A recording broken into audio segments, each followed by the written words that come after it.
Damos início agora ao módulo 6, e um dos mais importantes deste guia. Comecemos por detalhar as fases do trabalho de parto.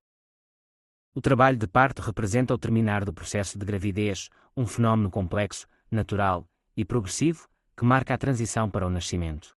É caracterizado por alterações fisiológicas profundas que envolvem o útero, o colo do útero, o canal de parto e o feto, bem como respostas hormonais e emocionais da grávida.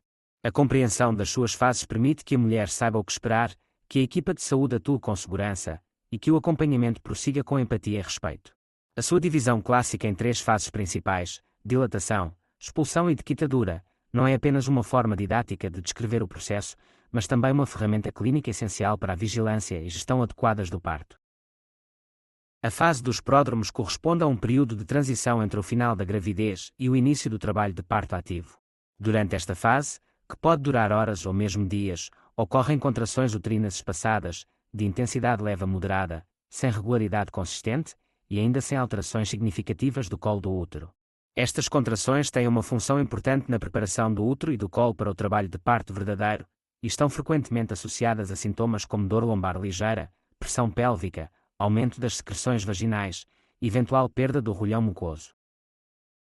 Os pródromos não são sinônimo de trabalho de parto ativo, mas constituem parte integrante do processo fisiológico e devem ser acompanhados com tranquilidade, hidratação, descanso e apoio emocional. É importante que a grávida saiba distinguir esta fase de um falso trabalho de parto ou de situações de risco e que seja encorajada a manter-se em casa, salvo se surgirem sinais de alarme.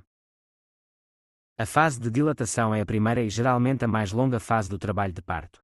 Começa com a presença de contrações uterinas regulares, com capacidade de provocar alterações cervicais, e termina quando o colo do útero atinge a dilatação completa de 10 cm, permitindo a passagem do feto. Esta fase não é homogénea e divide-se em 2 etapas com características clínicas e fisiológicas distintas: a fase latente e a fase ativa.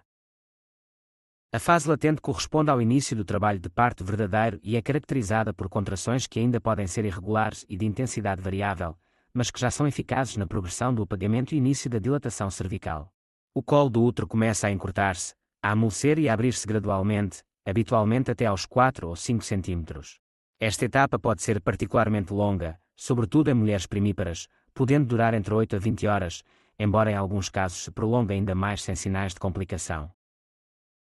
A variabilidade é ampla, e não existe um limite rígido para a sua duração, desde que não haja sinais de sofrimento materno ou fetal. Durante esta fase, é comum que a grávida oscile entre momentos de maior desconforto e períodos em que consegue descansar.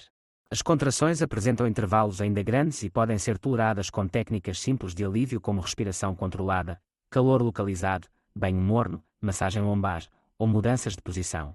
A ida à maternidade durante esta fase não é obrigatória, e muitas vezes desencadeia internamentos precoces que levam a intervenções desnecessárias.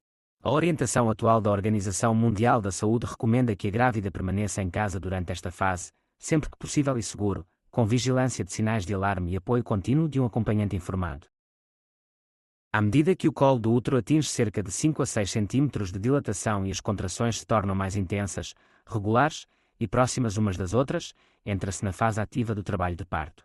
Esta etapa é marcada por uma progressão mais rápida da dilatação cervical, bem como pela descida progressiva da apresentação fetal. As contrações nesta fase ocorrem tipicamente a cada 2 a 3 minutos, com duração superior a 45 segundos, e com intensidade crescente.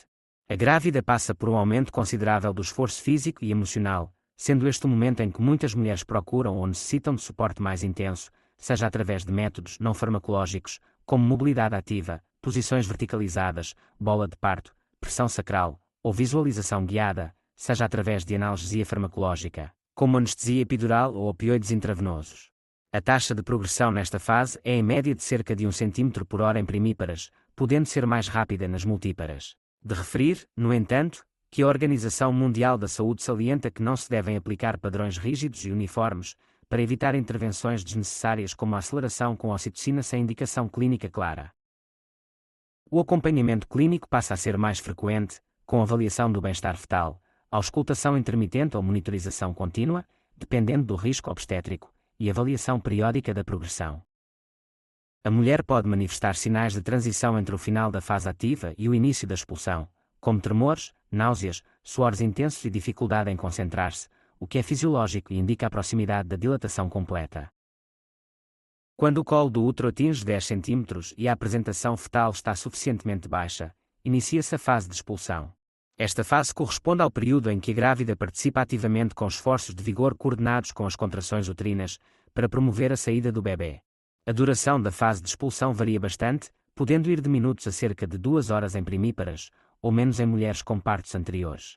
O reflexo de expulsão pode surgir de forma espontânea, levando a uma vontade intensa e involuntária de empurrar, embora em algumas mulheres seja necessário um período de repouso passivo, antes de iniciar os esforços ativos, sobretudo quando foi utilizada a analgesia epidural. A posição da grávida nesta fase tem impacto direto no conforto, na eficácia da descida fetal e na integridade perineal. Posições como decúbito lateral, semi-sentada, de cócoras ou em 4 apoios são encorajadas pelas boas práticas, permitindo um parto mais fisiológico, com menor necessidade de intervenção. Hoje em dia, nem todos os locais acompanham já estas medidas, sendo importante discutir este tópico com o seu obstetra e conhecer o modo de funcionamento do local de parto pretendido. A equipa de saúde acompanha este momento com vigilância cuidadosa, protegendo o períneo com técnicas manuais, orientando a força expulsiva e garantindo o bem-estar fetal. A episiotomia deve ser evitada de forma sistemática, sendo apenas considerada quando há risco iminente para o bebê ou necessidade técnica em partos instrumentados. O nascimento do bebê marca o fim desta fase, frequentemente acompanhado de um momento de grande emoção, alívio e libertação hormonal intensa que favorece o vínculo mãe-bebê. A fase de dequitadura, também chamada de terceira fase do parto, inicia-se após o nascimento do bebê e termina com a expulsão completa da placenta e das membranas ovulares. Esta fase, embora breve, é de grande importância clínica, pois representa um período de risco aumentado de hemorragia e outras complicações. A expulsão placentária pode ocorrer de forma fisiológica, pela ação das contrações uterinas espontâneas, ou ser conduzida ativamente. A Organização Mundial da Saúde recomenda a abordagem ativa da terceira fase, com cuidados como a eventual administração de ocitocina profilática logo após o nascimento, clampeamento tardio do cordão umbilical, geralmente entre 1 a 3 minutos após o nascimento se ausência de contraindicações, e tração controlada do cordão. Estas medidas reduzem significativamente o risco de hemorragia pós-parto, retenção placentária e necessidade de intervenção cirúrgica.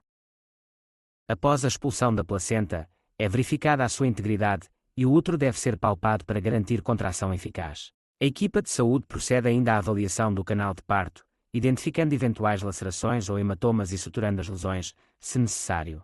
Esta fase pode durar entre 5 e 30 minutos e é um momento crítico que exige vigilância clínica rigorosa.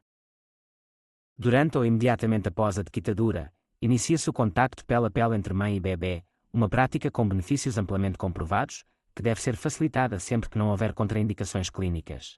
Este contacto precoce promove a libertação de ocitocina endógena, estimula a amamentação, regula a temperatura e frequência cardíaca do recém-nascido e fortalece o vínculo emocional. Nas primeiras horas após o nascimento, são realizadas as avaliações iniciais do bebê, incluindo o teste de apegar ao jejum, 5 e 10 minutos, que avalia parâmetros como tónus muscular, frequência cardíaca, reflexos, coloração e esforço respiratório, ajudando a identificar recém-nascidos que necessitem de cuidados imediatos. Quando tudo decorre de forma fisiológica, a permanência contínua do bebê junto da mãe é incentivada, com o início precoce da amamentação e ambiente acolhedor e respeitador. O conhecimento das 3 fases do trabalho de parto, dilatação, expulsão e dequitadura, permite que a grávida compreenda melhor o seu corpo, reconheça sinais normais e alterações que exigem atenção, e participe de forma mais ativa, consciente e confiante no seu processo de parto. Um acompanhamento baseado em evidência, respeitador e individualizado é essencial para garantir que cada mulher vive o nascimento do seu filho com segurança, dignidade e empoderamento.